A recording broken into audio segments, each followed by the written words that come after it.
এক ভাই বললেন না যে আপনারা গত 15 বছর কোথায় ছিলেন? শুধু একটা কথা বলি আপা, আহ ঈদের পরে আন্দোলন, এই কথা বলে বিএনপিকে অনেক ট্রল করতো। আমাদের এক ভাইও বলছিল, আমি ব্যক্তি ওসমান হাদি বলতে পারি, আমার অসংখ্য বন্ধু বান্ধব সারা ঢাকায়, ঘন্টার পরে ঘন্টা তাদের সাথে ঝগড়া করেছি যে এই কথা যে বলো, বাংলাদেশকে স্বৈরাচার মুক্ত করার টেন্ডার বা ইজারা কি বিএনপি একলা নিছে? 20 টাকার জিনিস 80 টাকায় খাও, এটি কি শুধু বিএনপির মানুষ একা খায় নাকি তুমিও খাও? তাহলে তোমার আন্দোলন কোথায়? তোমার ভয়েস কোথায়? তুমি রাস্তায় নামো না কেন? বিএনপির উপরে দাও দাও কেন? বিএনপি যে পারে না এই জন্য কি হয়েছে? বিএনপি ক্ষমতায় নাই, জেল খাটতেছে, গুম হয়ে যাচ্ছে, লক্ষ লক্ষ মামলা হচ্ছে, খালেদা জিয়ার হাত বাঁকা হয়ে যাচ্ছে। তো বিএনপি তো সাফার করছে, সে পারতেছে না, সে অযোগ্য। তো 20 টাকার জিনিস 80 টাকায় তো তুমিও খাও, তোমার আন্দোলন কোথায়? তুমি মাঠে নামো না কেন? এই কথা বলে বলে বহু মানুষের সাথে জীবনের সম্পর্ক নষ্ট হয়ে গেছে। এই আন্দোলনে অনেক ছেলেপেলে গ্রাফিতি করেছে, এর মধ্যে কিছু আওয়ামী ফ্যাসিবাদী পরিবারের ছেলেমেয়েও আছে, যারা আসলে ওরা গ্রাফিতি করেছে কিন্তু মনস্তত্ব গড়ে উঠেছে ফ্যাসিবাদী পারিবারিক কাঠামোর মধ্যে। আমি অবাক হলাম 7 তারিখ না 8 তারিখ একটা গ্রাফিতি দেখে। আপনি জানেন যে বেগম জিয়ার যে ভ্রুটা আঁকে, সাধারণত ওনার এখন অসুস্থ বয়স, ওনার ভ্রুটা এটা খুবই বাজে জিনিস, একজনের ফিজিক্যাল বডি শেমিং। তো উপরে আঁকেন, অদ্ভুত ভাবে দেখলাম একটা গ্রাফিতিতে একটা মেয়ে লিখেছে, মানে বেগম খালেদা জিয়ার ভ্রুকে স্যাটায়ার করে, যে আরেকটু নিচে পিও, খেয়াল করেন, যে আরেকটু নিচে পিও। আমি সাথে সাথে সেইটা শেয়ার দিয়ে বলেছি, এই অসভ্যটা কোথায়, তারে ধরেন, বের করেন। এবং আমি খুবই আজকে বলি, আমি অবাক হলাম, পরে আমাকে কয়েকজন নিউজ দিল এই মেয়েটা বরিশাল সদরের, আরো পরে জানলাম তার বাড়ি আমার উপজেলায়। তারপর আমি তাকে নক দিলাম, বললাম তুমি দুঃখ প্রকাশ করো, ক্ষমা চাও এবং সেটা গিয়ে মুছো। এই জন্য আমি বিএনপি করা লাগে নাই। একজন ভদ্র মহিলা এবং বেগম জিয়া, মানে বেগম জিয়ার সম্বন্ধে কথা, আমি আপনাকে একটা দায়িত্ব নিয়ে কথা বলি, আপনি একদিন চ্যালেঞ্জ দিতে পারেন। বিএনপির স্থায়ী কমিটির সদস্য সবাই এক পাশে বসবেন, কোনো প্রস্তুতি ছাড়া। আমি সব থেকে ছোট নগণ্য মানুষ শরীফ ওসমান হাদি টেবিলের উল্টো পাশে বসবো। বাংলাদেশের স্বাধীনতা সার্বভৌমত্বের প্রশ্নে বেগম জিয়ার অবদান কি, এইটা ওনারা সবাই মিলে বলবেন। এর চেয়ে আমি কোনো প্রস্তুতি ছাড়া, আমি অন্তত ইভেন্ট ধরে ধরে 100 গুণ যদি বেশি বলতে না পারি, তাহলে জীবনে আর কথা বলবো না। বিকজ আমি এই গ্রুমিং এর মধ্য দিয়ে আমি বড় হয়েছি। বেগম জিয়াকে যেদিন বাড়ি থেকে তাড়িয়ে দেওয়া হয়েছে, তিনি কাঁদছেন, সেই দিনের কথা আমার এখনো মনে আছে, প্রত্যেকটা দিনের কথা। সুতরাং আমি আপনাকে শুধু বলতে চাই, আমরা কোথায় ছিলাম এই প্রশ্নের উত্তর দিব না, শুধু একটা কথা বলি, বিএনপির আন্দোলনে আপনারা বললেন না ভোটের জন্য আন্দোলন, ভাই নিজেদেরকে লজ্জা দিয়েন না। ভোটের জন্য আন্দোলনে যদি আপনারা মানুষ নামাইতে পারতেন, তাহলে তো এই যে 24-এর নির্বাচনী আর হইতো না, যদি বিএনপি পারতো, জামাত পারতো। সুতরাং আমি গ্যারান্টি দিয়ে লিখতে পারি, আগামী 3 বছরও যদি এই সরকার ক্ষমতায় থাকে, বিএনপি বা জামাত ইসলামী বা কোন দল ভোটের জন্য আন্দোলন করবে না, আপনি এটা লিখে রাখেন, কারণ এটা তাদের হোমওয়ার্ক আছে। বিএনপির লক্ষ লক্ষ মানুষের সমাবেশ 5 মিনিটের গুলিতে নাই হয়ে গেল, সেই মঞ্চের সামনে আমি দাঁড়াইছিলাম ঘন্টা, অন্তত 1 ঘন্টা গুলি করার পরেও, যে একজন বড় নেতৃত্বের কেউ আসুক যারা নিয়ে কাকরাইল মোড়ে আরেকটা মিছিল দেওয়া যায়, কাউকে পাই নাই। সুতরাং ভোটের জন্য তাহলে কি এই দল আজীবন ক্ষমতায় থেকে যাবে? দেখেন এই কথাগুলো কেন আসছে জানেন, আজকের এই সুশীলপন্থী সরকারের ব্যর্থতার কারণে। 111-এর সরকার যখন ক্ষমতা এসেছিল, সে এসে কি করেছিল, রাঘব বোয়ালগুলোকে ধরে গ্রেপ্তার করেছিল, জেলে নিয়ে গেছিল, মানুষ খুশি হয়েছিল। আপনি বলতে পারবেন এই সরকার ক্ষমতা আসার পর 1 মাস হোক 2 মাস পর হোক, একটা সচিবকে, একটা পুলিশের বড় অফিসারকে ধরে তারা গ্রেপ্তার করে তারা চালান দিয়ে দিয়েছে? আপনি পুনর্বাসন, যখন তারা দৌড়ের উপরে থাকার কথা, তখন তারা কি হচ্ছে, তারা সচিবালয়ে আগুন লাগাচ্ছে। এবং এখন সেইটার আবার রিপোর্ট আসছে এই সচিবালয়ে আগুন নাকি বিদ্যুৎ থেকে লাগছে, এবং এমন ভাবে বিদ্যুতেরও মাসাল্লাহ এত বুদ্ধি যে ওই রুমে লাগতে হবে আর ওই রুমে লাগতে হবে, মাঝখানে লাগা যাবে না। এবং নাহিদের উপযুক্ত নাহিদ ইসলামের রুমেই রাখতে হবে আর আসিফের রুমেই রাখতে হবে, বিদ্যুতের কিন্তু এই বুদ্ধিও মাসাল্লাহ আছে। তো আপনি এদের একটারেও ধরে এই আমলা লীগ, পুলিশ লীগ এগুলোর বিচার করতে পারেন না বলে তারা এখন আপনার সারাদিন ভয় দেখাচ্ছে।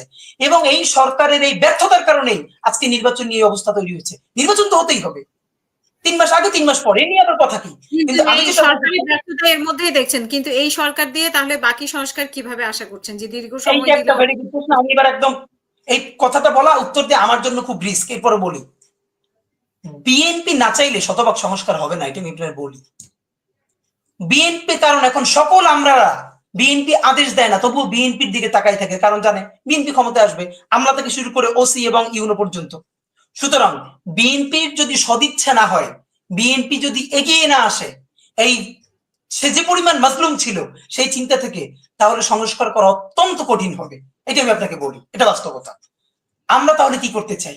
আমরা বিএনপির উপরে সেই পাবলিক প্রেশারটাই তৈরি করতে চাই যেন বিএনপি ফিল করে তার উপজেলা, ইউনিয়ন, জেলা কর্মীরাই মনে করতেছে না, খুনি হাসিনার বিচার করতে হবে, কিছু মৌলিক সংস্কার করতে হবে, তারপরে নির্বাচন করতে হবে। এবং দেখেন প্রেশার কাজে লাগে কিনা, ছোট্ট একটা গল্প বলি। ইনকিলাব মঞ্চ মাসখানেক আগে ইন্ডিয়ান এম্বাসি অভিমুখে একটা র্যালি করেছিল যে সীমান্ত হত্যার বিরুদ্ধে, বাংলাদেশের বিরুদ্ধে, প্রোপাগান্ডার বিরুদ্ধে, এরকম 3-4টা ইস্যু নিয়ে। আমরা গুলশান থেকে ইন্ডিয়ান এম্বাসি অভিমুখে একটা শান্তিপূর্ণ র্যালি নিয়ে গিয়েছি, আমাদের ইংলিশ প্ল্যাকার্ড ছিল, পরবর্তীতে আল জাজিরাও সেটা কভার করেছে। দেখেন আমাদেরকে পরবর্তীতে পুলিশ সেখান থেকে ভ্যানে নিয়ে ইন্ডিয়ান এম্বাসিতে নিয়ে গিয়েছিল। আমরা তাদেরকে 10 মিনিট ধরে ব্রিফ করেছি, ইংলিশে আমরা স্মারকলিপি দিয়ে এসেছি যে আপনারা, ইন্ডিয়ান এম্বাসিতে আমরা বলেছি যে আপনারা আগে যা হয়েছে সব বন্ধ করেন, জুলাইকে স্বীকৃতি দেন, প্রভুত্বের সম্পর্ক বাদ দিয়ে বাংলাদেশের সাথে প্রতিবেশী সুলভ সম্পর্ক শুরু করেন, আমরা মেনে নেব, কিন্তু প্রধান শর্ত জুলাইকে স্বীকৃতি দিতে হবে, জুলাইকে সম্মান করতে হবে, আর খনিটাকে যেটা আশ্রয় দিয়ে রেখেছেন সেটাকে ফেরত দিতে হবে, আমরা বলে এসেছি। দেখেন বাংলাদেশের মানুষ এটাকে এতটা অ্যাকসেপ্ট করেছে। আমি আপনাকে শুধু বলতে চাই প্রেশার কিভাবে তৈরি হয়, এই প্রেশারটাই আমরা চাই। বিএনপির মতো বড় রাজনৈতিক দল 3 দিন পরে তারাও এরকম একটা কর্মসূচি দিতে বাধ্য হয়েছে। আমার আপনারা যত বুঝতে চান, আপনারা কি কেউ বলতে পারে এইটা বুঝলে আমি কনভিন্সড হব যে না বিএনপি আগেই চিন্তা করেছিল, বলে নাই? না, বিএনপি এটা করতো না। আমরা যখন এটা করেছি এবং বিএনপি দেখেছে না পাবলিক এটাকে প্রচুর পরিমাণে অ্যাপ্রিসিয়েট করেছে, তখন সে মনে করেছে না এই পলিটিক্সটা আরো করা দরকার। তখন তারা 3 দিন পরে নয়াপল্টন থেকে মিছিল নিয়ে রামপুরে পর্যন্ত এসেছে, পুলিশ তাদেরকে বাধা দিয়েছে, তারপরে তাদের প্রতিনিধিরা গিয়ে এম্বাসিতে, ইন্ডিয়ান এম্বাসিতে গিয়ে স্মারকলিপি দিয়ে এসেছে। তো আমাদের কথা আমরা কি ক্রেডিট নিচ্ছি? নো, এটাই আমাদের আনন্দ যে আমরা এমন একটা প্রেশার তৈরি করতে চাই যাতে বাংলাদেশের পলিটিক্যাল দলগুলো এই প্রেশারের কারণে তারাও বাংলাদেশমুখী থাকতে বাধ্য হয়। তাদেরকে আমরা ঢাকামুখী রাখতে চাই, বাংলাদেশমুখী রাখতে চাই। এই জন্য তাদের প্রতি যে প্রেশারটা দরকার সেই প্রেশারটাই আমরা ক্রিয়েট করতে চাই, তাই তো? তো আমি আপনাকে শুধু লাস্ট কথা বলি, দেখেন আমি নিজেই যে নাগরিক কমিটির সদস্য হয়েও সরকারকে এত সমালোচনা করে, এটা কিন্তু আমি করি। আজ পর্যন্ত কিন্তু তারা আমাকে কেউ কিছু বলে নাই, এবং আমাদের ভাইয়েরা বিব্রত হয়, আমি জানি আমাদের যারা ছাত্র উপদেষ্টা আছেন তারা বিব্রত হয়, তবুও আমি বলি। কিন্তু সকল বিব্রত হওয়ার পরও আমি আপনাকে বলি, উপদেষ্টা নাহিদ ইসলাম যেদিন 1 দফায় স্বাক্ষর করেছেন, সেদিন 1 দফায় আসলে স্বাক্ষর করেন নাই, তিনি তার ফাঁসির আদেশে স্বাক্ষর করেছেন। যদি 5ই অগস্ট না হতো তাহলে সবার আগে ফাঁসিটা হতো নাহিদ ইসলামের। সুতরাং আমি ওসমান হাদি যত লম্বা লম্বা কথা বলি, আমাকে মনে রাখতে হবে 5ই অগস্ট হয়েছে বলেই আজকে আমি কথা বলতে পারছি, আর আপনারা আমাকে ডাকছেন, আর বাংলাদেশের মানুষ আমাদের কথা শুনছে। আমার কিন্তু আগে ফাঁসি হতো না ভাই, আমার হয়তো জেল, আমার ফাঁসি হইলো হয়তো 5 বছর পরে, প্রথম ফাঁসিটা হয়তো নাহিদের।